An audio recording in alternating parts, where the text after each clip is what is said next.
if you're just barely hearing this, you know, do some research about the passing away of Jay Briscoe. You know, basically, I'm telling myself right now, hey, maybe this is all a big lie. I mean, some people are just messed up and they like to tell lies that certain people have died. I mean, it's not uncommon, but from what I understand, that's not the case.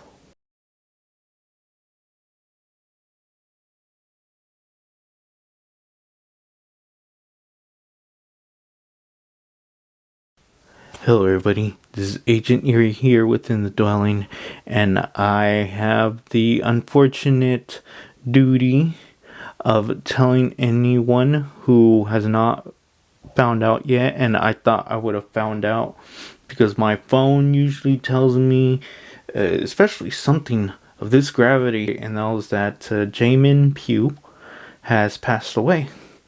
When I was watching today's AEW Dynamite, I saw that some of the wrestlers, they had bands around their arms, and I was asking myself, you know, I see a lot of these wrestlers with bands that say J. They kind of remind me of when Eddie had passed away and how many wrestlers had a band and it's a EG for Eddie Guerrero. And I said, Jay, it didn't connect. It did. And unfortunately, after the broadcast, I did some research and found out that Jamin Pugh, which is his actual name, Jay Briscoe, had passed away on Tuesday. It was a car collision. He was with his daughters. Now, the Wrestling Observer, I remember that it stated something like, oh, you know, there was a crash. He had died. His daughters, they had to be hospitalized, and from what I understand, are still hospitalized. One of them had to have back surgery. Okay, that's the gravity of their injuries, alright? And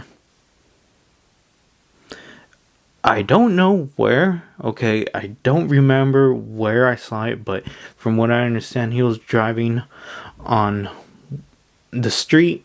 Individual was driving on the opposite side and then went into his lane and crashed into him, and unfortunately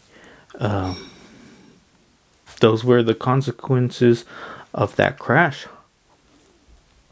So to all his friends and family, I give all my condolences.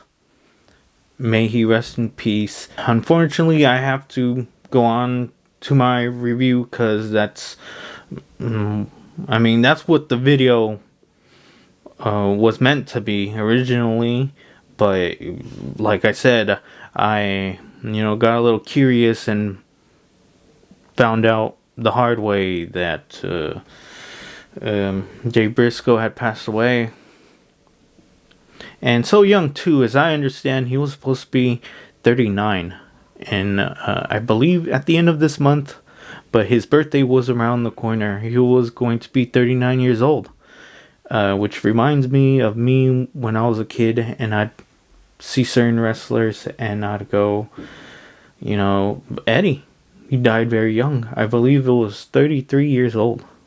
Okay, very young, very young. I will start my review, and it will be basically, it's not a match, it's more of interviews that were given by MJF. Now, Bryan Danielson and Bandito, they had a match, and I would say that that match was the main event of the night, but it wasn't the main event. I don't know why. I don't even want to tell you what happened at the main event. It was so random. Okay, to me, Bryan Danielson and Bandito they gave a spectacle.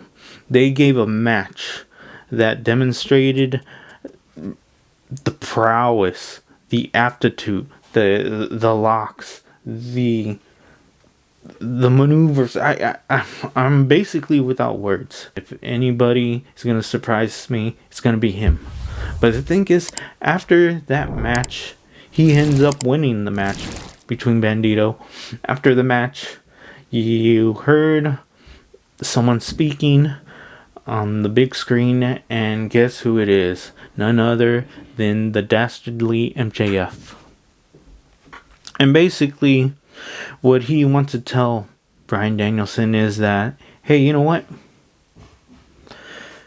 Everybody thinks that this stipulation, that this match, that I'm going to end up suffering, but if anything, you better watch out.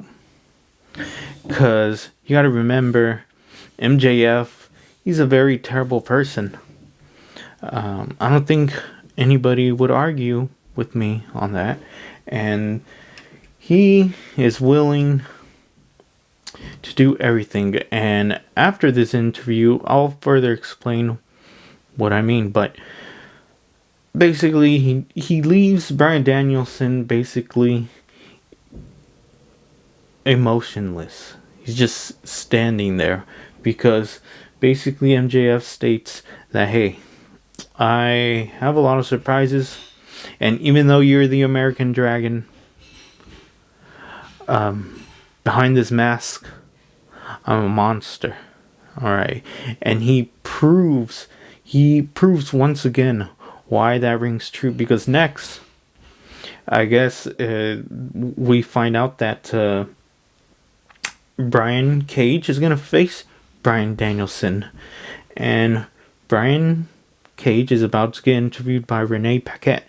And then guess who comes out of the corner? Almost like, you might as well have had like some dark corner there.